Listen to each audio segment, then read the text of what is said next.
میں آپ سب کا تمام ہمارے صحافی دوستوں کا شکر گزار ہوں کہ آپ نے ہماری دعوت کو قبول کیا اور آپ یہاں پر تشریف لائے۔ آج کی اس مختصر سی نشست کا جو مقصد ہے بنیادی طور پر وہ یہ ہے کہ ایک کتاب دارالعلوم ندوۃ العلماء جو کہ ایشیا کی ایک بڑی اسلامک یونیورسٹی ہے، وہاں کے اسکالر ہیں ڈاکٹر عبید الرحمن ندوی صاحب، ان کی ایک کتاب ہے for God sake be human, خدا کے لیے انسان بنیے۔ اس کتاب کو انوریہ educational and cultural society Rani Talab Digiana نے جموں میں اس کا دوسرا ایڈیشن پبلش کیا ہے۔ اس موقع پر ہم نے آج جناب سہیل کاظمی صاحب کو یہ جو ہے تکلیف دی اور زحمت دی کہ آپ اپنے مبارک ہاتھوں سے، اپنے دست مبارک سے اس کتاب کا جو ہے دوسرا اجرا کریں اور رسم رونمائی کریں۔ اس کے لیے آپ حضرات کو دعوت دی تھی۔ دوسرا جو اہم مقصد ہے آپ تمام ساتھیوں کو بلانے کا، وہ یہ ہے کہ ہمیں آپ کی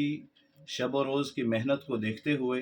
اور سماج کے لیے جو آپ سیوا اور خدمت کر رہے ہیں، دن و رات لگے رہتے ہیں، حق کو دکھانے کی، سچ کو دکھانے کی کوشش کرتے ہیں، اس کے لیے ہم نے مناسب سمجھا کہ آپ تمام حضرات کو بھی اعزازی طور پر یہاں پر آپ کو آنر کیا جائے اور آپ کا شکریہ بھی ادا کیا جائے کہ آپ جس طریقے سے اپنی خدمات معاشرے کو مزید بہتر سے بہتر بنانے کے لیے جو ہے خدمات انجام دے رہے ہیں۔ رب کرے کہ آپ کی یہ خدمات قبول ہوں اور آئندہ بھی آپ اسی طریقے سے سوسائٹی کو جو ہے اچھا میسج دینے کی کوشش کرتے رہیں۔ تیسرا اور اہم مقصد جو سب سے بنیادی ہے وہ آج کی اس چھوٹی سی نشست کا یہ بھی ہے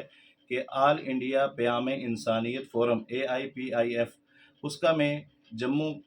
جو ہے پروونس کا کوآرڈینیٹر بھی ہوں۔ آل انڈیا پیام انسانیت جس کے کولیبریشن کے ساتھ، جس کے بینر تلے آج کا یہ پروگرام کیا گیا اور جس کے تحت آپ کو بھی آنر کیا جائے گا، آل انڈیا پیام انسانیت پورے انڈیا کے اندر تمام ریاستوں کے اندر مختلف اضلاع کے اندر جو ہے اپنی انسانی فلاحی رفاہی خدمات انجام دے رہی ہے۔ یہ آرگنائزیشن اور یہ تحریک 1975 میں مولانا علی میاں ندوی رحمۃ اللہ علیہ نے شروع کی تھی اور اس کا بنیادی مقصد ایک ہی تھا۔ ایسا نہیں کہ بہت ساری NGOs کام کر رہی ہیں تو ایک اور NGO کو بڑھاوا دیا جائے، بلکہ اصل مقصد یہ تھا کہ انسانوں کو انسانوں کے ساتھ جوڑنا۔ اور آج کی بک کا جو ٹائٹل آپ دیکھ رہے ہیں وہ بھی یہی ہے کہ خدا کے لیے انسان بنیے۔ آل انڈیا پیام انسانیت فورم جو ہے پورے ملک کے اندر مختلف ایکٹیویٹیز کرتی ہے۔ مثال کے طور پر کبھی بلڈ ڈونیشن کیمپ لگائے جاتے ہیں، ایسے رائٹنگ کمپٹیشن ہوتے ہیں، خصوصاً جو اسکولوں میں پڑھنے والے بچے ہیں ان کے ذہنوں کے اندر کس طریقے سے ہماری روایات اور ثقافتی کلچر اور پرانی جو روایت ہمارے ملک کی رہی ہے کہ آپس میں بھائی چارہ محبت کے ساتھ رہنا، وہ کیسے فروغ پائے، اس کے لیے اسکول کے بچوں کے اندر ہم ایسے رائٹنگ کمپٹیشن کرواتے ہیں۔ اسی طریقے سے ہمارے جو انٹلیکچوئلز ہیں ان کی رائے، ان کی باتوں کو سننے کے لیے ہم ڈائلاگ پروگرام کراتے ہیں۔ ابھی پچھلے دنوں ہم نے ڈگیانہ کے اندر ایک بہت اچھا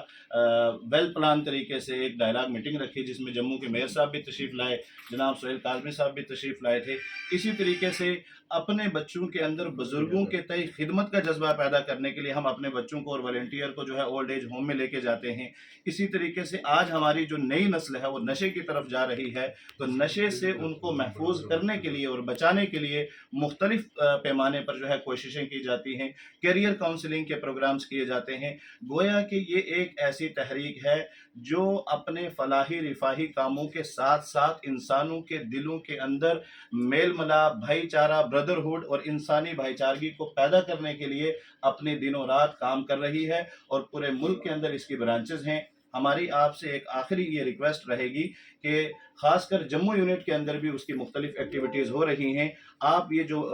پازیٹیو چیزیں ہیں یہ بھی سوسائٹی کی طرف سے اور ہماری آل انڈیا پیام انسانیت کی طرف سے جتنی بھی ایکٹیویٹیز ہو رہی ہیں وہ عوام تک پہنچائیں تاکہ ہم انسانی پیمانے پر انسانی خدمات کے لیے جو کام کر رہے ہیں وہ انسانوں تک پہنچیں۔ بہت شکریہ ایک مرتبہ پھر میں آپ تمام حضرات کا اور خصوصاً ہمارے جناب سہیل کاظمی صاحب کا شکریہ ادا کرتا ہوں کہ انہوں نے اپنا قیمتی وقت اور فارغ کیا اور ساتھ ہی اپنے آفس میں یہ ہمیں موقع دیا کہ اس کتاب کو کی رسم اجرا یہاں پر ہو سکے۔ شکریہ۔